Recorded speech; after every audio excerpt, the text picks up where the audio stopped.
Ketemu lagi bersama Yanti 89 Channel.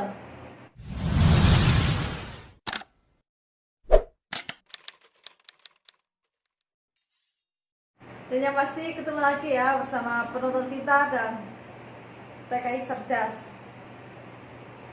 TKI smart. Senang banget Yanti sekarang bisa membuat video-video lagi, Yanti bisa membuat info-info TKI lagi ya khususnya buat TKI Taiwan. Oh ya, buat penonton Yanti, buat penonton pintar TKI cerdas khususnya ya, apabila Yanti memberikan info kalian itu tidak jelas ataupun tidak paham dengan apa yang Yanti berikan, jelaskan, itu kalian boleh nge-DM Yanti ya. Ini chat ke Facebook Yanti juga ada, halaman fanpage Yanti ada di atas ini. Itu juga di sini juga ada IG Yanti gitu ya. Kalian itu bisa ngechat ya, apabila kurang jelas nanti Yanti jelaskan. Nah, dalam video kali ini Yanti mau berbagi informasi yaitu aturan dan denda di karantina Taiwan jika melanggarnya.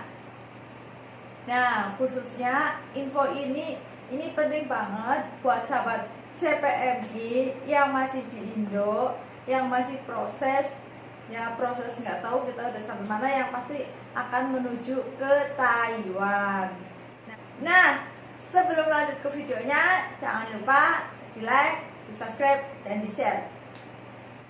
Aturan yang pertama, dilarang keluar kamar karantina sampai batas waktu yang ditentukan. Nah, kita harus hati-hati karena kita benar-benar namanya di karantina, kita ya harus benar-benar stay di dalam kamar kita masing-masing. Dan apabila melanggar, dendanya itu 100.000 Taiwan dolar. Kalau dirupiahin berapa? Ya anggap aja kita dolar dirupiahkan setara dengan 45 sampai 50 juta. Sangat besar bukan? Kita ke Taiwan ingin mencari uang, tapi apabila kita melanggar, ya kita malah akan terkena denda yang sangat banyak. Itu yang pertama. Terus yang kedua,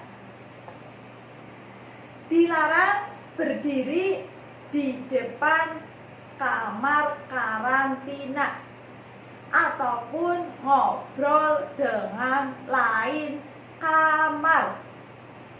Ini buat sahabat TKI ya, CPMI ini khususnya ya, ini hati-hati banget. Karena apa? Karena di Taiwan yang namanya di tempat umum itu memang CCTV ada di mana-mana. Tapi yang namanya di tempat pribadi itu CCTV tetap benar-benar dipribadikan. Jadinya tidak ada CCTV. Jadi ini hati-hati. Jangan sampai kita buka pintu terus karena menurut kita nggak ada orang dan kita asik ngobrol, itu sangat hati-hati. Dan jika melanggar, itu dendanya berapa sih? 100.000 Taiwan dolar. Ya sama dengan ketika keluar kamar karantina. Itu yang kedua. Terus aturan yang ketiga itu apa? Selama karantina menggunakan fasilitas umum itu harus dengan hati-hati. Tidak boleh merusaknya. Nah, fasilitas umum itu apa sih? Fasilitas yang ada di dalam kamar karantina. Contohnya, ini ada TV. Kalau kita harus nonton TV ya kita harus hati-hati jangan sampai merusaknya. Ada AC, ada kipas, ada lain sebagainya yang kita datang ke sini itu sudah ada. Nah, itu pun bisa kena sanksi atau denda. Nah, dendanya berapa sih? Dendanya itu tergantung dari kerusakan yang kita rusak. Nah, itu. Terus yang keempat, perlengkapan pribadi harus kita siapkan dari Indo. Perlengkapan pribadi ini seperti apa?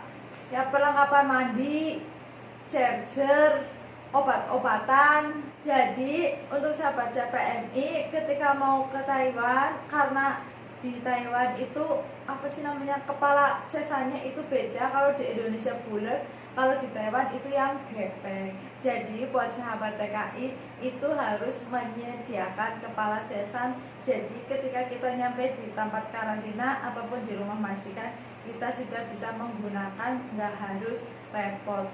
Itu yang keempat. Terus yang kelima, selama karantina harus mematuhi aturan protokol yang ditentukan oleh pemerintah setempat. Nah, karena ini di Taiwan, kita harus mematuhi peraturannya, yaitu kita harus memakai masker kucau, ya. Kita harus sediakan masker. Nah, buat sahabat PMI, buat sahabat CPMI ini ya yang lagi proses mau menuju ke Taiwan, walaupun di tempat karantina ini kita disediakan masker hanya 2 lembar, ya tergantung tempat karantinanya ya, kita nggak tahu, tapi tempat karantina Yanti ini hanya disediakan 2 lembar. Jadi pesan Yanti buat sahabat CPMI, lebih baik persediakan masker dari Indo. Karena apa? Karena ketika kita nyampe rumah majikan pun kita buang sampah, kita harus pakai masker. Ya, kita nggak tahu ketika kita mendapatkan majikan yang baik, mungkin masker sudah disediakan, tapi ketika kita mendapatkan majikannya yang tidak kita harapkan, masker kita harus bawa sendiri tapi nggak bawa dari Indo, ya itu kita repot. Itu sebetulnya. Terus yang keenam, dilarang membuang sampah sembarangan. Hati-hati ini buat sahabat TKI ya, CPMI khususnya ini harus hati-hati banget, karena di Taiwan membuang sampah sembarangan itu akan dikenakan denda, yaitu 5.000 Taiwan dolar, setara dengan 2 juta sampai 2.500.000. Nah, bagi sahabat CPMI sebelum berangkat ke Taiwan, ini harus tahu aturan-aturan dan bekal yang harus disiapkan untuk dikarantina di Taiwan. Buat sahabat CPMI yang lagi proses, karena sekarang memang benar-benar sulit prosesnya yang seperti ini, di masa pandemi yang seperti ini, kita harus benar-benar bersabar, kita harus semangat, ya benar-benar disitulah. Yakinlah perjuangan tidak ada yang sia-sia. Contohnya seperti Yanti. Alhamdulillah Yanti dari mulai pandemi ini job yang dulu itu di cancel, dan akhirnya setelah dibuka tanggal 7 Agustus, Yanti tanggal 19 Agustus Yanti mendapat job baru, itu tanda tangan job desk, dan setelah sebulan JO nya turun karena benar-benar pandemi ini menunggu kamar karantina, sampai tanggal 19 November Yanti terbang. Dan proses Yanti itu hanya memakan waktu 3 bulan untuk job yang baru di masa pandemi ini. Tapi nasib seseorang tidak sama. Temen Yanti yang mulai proses dari awal dan job yang dulu nggak di cancel sama majikannya, sampai sekarang yang belum terbang pun masih banyak. Tapi harus tetap bersabar, yakin semuanya akan terbang. Pesan-pesan Yanti buat sahabat TKI, penonton pintar, TKI cerdas. Manfaatkan waktu sebaik mungkin di masa pandemi seperti sekarang ini.